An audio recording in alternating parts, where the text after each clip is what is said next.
H food ಚಾನೆಲ್ಗೆ ನಿಮ್ಮೆಲ್ಲರಿಗೂ ಸ್ವಾಗತ. ಮೊನ್ನೆ ದಂಟು ಸೊಪ್ಪಿನ ಪಲ್ಯ ಮಾಡಿದಾಗ ಎಲ್ಲರೂ ಕಮೆಂಟ್ ಸೆಕ್ಷನ್ ಅಲ್ಲಿ ಚಟ್ನಿ ರೆಸಿಪಿನೂ ತೋರಿಸ್ಕೊಡಿ ಅಂತ ಕಮೆಂಟ್ ಮಾಡಿದ್ರಿ. ಹಾಗಾಗಿ ಇವತ್ತು ದಂಟು ಸೊಪ್ಪಿನ ಚಟ್ನಿನೂ ಹೇಗೆ ಮಾಡೋದು ಅಂತ ನೋಡ್ಕೊಳ್ಳೋಣ. ತುಂಬಾನೇ ಸುಲಭವಾದಂತ ರೆಸಿಪಿ, ನಿಮ್ಮೆಲ್ಲರಿಗೂ ಖಂಡಿತ ಇಷ್ಟ ಆಗುತ್ತೆ. ಬನ್ನಿ ಹಾಗಾದ್ರೆ ವಿಡಿಯೋ ಶುರು ಮಾಡೋಣ. ನಾವಿದಕ್ಕೆ ಬಿಳಿ ರಾಜಗಿರಿ ಸೊಪ್ಪು ಅಂತೀವಿ. ಇದನ್ನ ಒಂದು ಕಟ್ಟಿನಷ್ಟು ತಗೊಂಡಿದ್ದೀನಿ. ಇದನ್ನ ನೀಟಾಗಿ ತೊಳೆದಿಟ್ಕೊಂಡು ಕತ್ತರಿಸ್ಕೊಂಡು ಇಟ್ಕೊಳ್ಳಿ.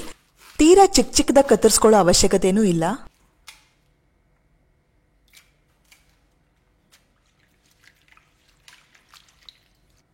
ಪ್ಯಾನಲ್ಲಿ ಮುಂಚೆಗೆ ಒಂದು 2 ಚಮಚದಷ್ಟು ಎಣ್ಣೆ ಹಾಕೊಳ್ಳಿ. ಎಣ್ಣೆ ಚೆನ್ನಾಗಿ ಕಾದ್ಮೇಲೆ ಇದಕ್ಕೆ 1 ಚಮಚದಷ್ಟು ಕಡಲೆಬೇಳೆ, 1 ಚಮಚದಷ್ಟು ಉದ್ದಿನಬೇಳೆ, 1/4 ಚಮಚದಷ್ಟು ಮೆಂತೆ ಕಾಳನ್ನ ಹಾಕೊಂಡು ಎಲ್ಲ ಕಮ್ಮಂಗ್ ವಾಸನೆ ಬರಬೇಕು, ಹಾಗೆ ಹೊಂಬಣ್ಣಕ್ಕೆ ಬರಬೇಕು. ಅಲ್ಲಿವರೆಗೂ ಚೆನ್ನಾಗಿ ಈ ರೀತಿ ಕರ್ಕೊಳ್ಳಿ.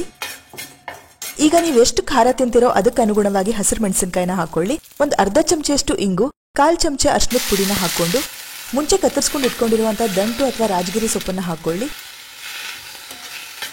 ನೀರ್ ಹಾಕೋ ಅವಶ್ಯಕತೆ ಇಲ್ಲ. ಉಪ್ಪು ಹಾಕಿದ್ಮೇಲೆ ಇದು ತಾನೇ ನೀರ್ ಬಿಟ್ಕೊಳ್ಳುತ್ತೆ. ರುಚಿಗೆ ಬೇಕಾದಷ್ಟು ಉಪ್ಪು ಮತ್ತೆ ಹುಣಸೆ ಹಣ್ಣನ್ನ ಹಾಕಿ ಇದು ಚೆನ್ನಾಗಿ ಮೆತ್ತಗೆ ಬರಬೇಕು. ಹಾಗೆ ಇದರಲ್ಲಿರುವಂತ ನೀರಿನ ಅಂಶನೂ ಪೂರ್ತಿಯಾಗಿ ಕಮ್ಮಿ ಆಗಬೇಕು. ಅಲ್ಲಿವರೆಗೂ ಚೆನ್ನಾಗಿ ಇದನ್ನ ಬೇಯಿಸ್ಕೊಳ್ಳಿ. ನೋಡಿ, ಈ ರೀತಿ ಪೂರ್ತಿಯಾಗಿ ನೀರು ಹೋದ್ಮೇಲೆ ನಾನು ಇದಕ್ಕೆ ಸುಮಾರಾಗಿ 1 ಚಮಚದಷ್ಟು ಮುಂಚೆನೆ ಹುರಿದಿಟ್ಕೊಂಡಿರುವಂತ ಎಳ್ಳನ್ನ ಹಾಕ್ತಾ ಇದ್ದೀನಿ. ನಿಮ್ಮ ಹತ್ರ ಎಳ್ಳಿನ ಪುಡಿ ಇದ್ರೆ ಅದನ್ನು ಹಾಕೊಳ್ಬಹುದು. ಇದ್ರ ಜೊತೆಗೆ ಫ್ರೆಶ್ ಆಗಿ ತುರಿದಿಟ್ಕೊಂಡಿರುವಂತಹ ಹಸಿ ಕೊಬ್ಬರಿನ 1-2 ಚಮಚದಷ್ಟು ಹಾಕಿ ಇವನ್ನೆಲ್ಲ ಚೆನ್ನಾಗಿ ಕೈಯಾಡ್ತಾ ಇದ್ದೀನಿ. ಗ್ಯಾಸ್ ಅನ್ನ ಬಂದ್ ಮಾಡಿರಿ, ನೆನ್ಪಿಟ್ಕೊಳ್ಳಿ. ಇದೀಗ ಪೂರ್ತಿ ತಣ್ಣಗಾಗ್ಬೇಕು. ಪೂರ್ತಿ ತಣ್ಣಗಾದ್ಮೇಲೆ ಮುಂಚೆ ಎಲ್ಲ ಇದನ್ನೆಲ್ಲ ಒರಳ್ಕಲ್ಲಲ್ಲಿ ರುಬ್ತಾ ಇದ್ರಂತೆ. ನಮ್ಮ ಹತ್ರ ಅದಿಲ್ಲ. ಹಾಗಾಗಿ ನಾವಿದನ್ನ ಮಿಕ್ಸರ್ ಅಲ್ಲಿ ಹಾಕೊಂಡು ನೀರ್ ಹಾಕದೇನೆ ಹಾಗೇನೆ ರುಬ್ಕೊಳ್ಳೋಣ. ಇದು ಸ್ವಲ್ಪ ತರಿಯಾಗೇ ಇರಬೇಕು. ನೀರ್ ಹಾಕಿ ತೀರಾ ನುಣ್ಣಗ್ ಮಾಡ್ಕೊಳಕ್ ಹೋಗ್ಬೇಡಿ. ಫ್ರಿಜ್ ಅಲ್ಲಿ ಇಟ್ಕೊಂಡು ಆರಾಮಾಗಿ 1 ವಾರದವರೆಗೂ ನೀವು ಇದನ್ನ ತಿನ್ಬಹುದು. ಒಂದ್ ವೇಳೆ ನೀರ್ ಹಾಕಿದ್ರೆ ಇದು ಬೇಗನೆ ಹಾಳಾಗೋಗುತ್ತೆ.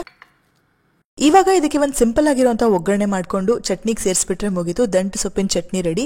ಒಗ್ಗರಣೆಯಲ್ಲಿ ನಾನಿಲ್ಲಿ ಎಣ್ಣೆ, ಸಾಸಿವೆ ಚಟ್ಕೊಟ್ ಮೇಲೆ ಜೀರಿಗೆ, ಇಂಗು ಮತ್ತೆ ಕರಿಬೇವು ಸೊಪ್ಪನ್ನ ಹಾಕೊಳ್ತಾ ಇದ್ದೀನಿ. ಬಿಸಿ ಬಿಸಿ ಚಪಾತಿ ಅಥವಾ ಜೋಳದ ರೊಟ್ಟಿಗೆ ಇದು ಸೂಪರ್ ಕಾಂಬಿನೇಷನ್. ಇಲ್ಲ ಅಂದ್ರೂ ಬಿಸಿ ಬಿಸಿ ಅನ್ನ ತುಪ್ಪಕ್ಕೆ ಇದು ಹೇಳಿ ಮಾಡಿಸಿರುವಂತ ಕಾಂಬಿನೇಷನ್. ಈ ವಿಡಿಯೋ ನಿಮ್ಮೆಲ್ಲರಿಗೂ ಇಷ್ಟ ಆಯ್ತು ಅಂತ ಭಾವಿಸ್ತೀವಿ. ಇಷ್ಟ ಆದ್ರೆ ದಯವಿಟ್ಟು ವಿಡಿಯೋನ ಲೈಕ್ ಮಾಡಿ. ಹಾಗೆ ನೀವು ನಮ್ಮ ಚಾನಲ್ಗೆ ಫಸ್ಟ್ ಟೈಮ್ ಬರ್ತಾ ಇದ್ರೆ ನಮ್ಮ ಚಾನಲ್ಗೆ ಸಬ್ಸ್ಕ್ರೈಬ್ ಮಾಡಿ. ಅದ್ರ ಪಕ್ಕದಲ್ಲಿರೋ ಬೆಲ್ ಐಕಾನ್ ಅನ್ನು ಪ್ರೆಸ್ ಮಾಡೋದಕ್ಕೆ ಖಂಡಿತ ಮರಿಬೇಡಿ. ನೋಡಿದಕ್ಕೆ ನಿಮ್ಮೆಲ್ಲರಿಗೂ ಧನ್ಯವಾದ ಅಂತ ಹೇಳ್ತಾ ಮುಂದಿನ ವಿಡಿಯೋಲಿ ಮತ್ತೆ ಪುನಃ ಭೇಟಿಯಾಗೋಣ. ಬಾಯ್.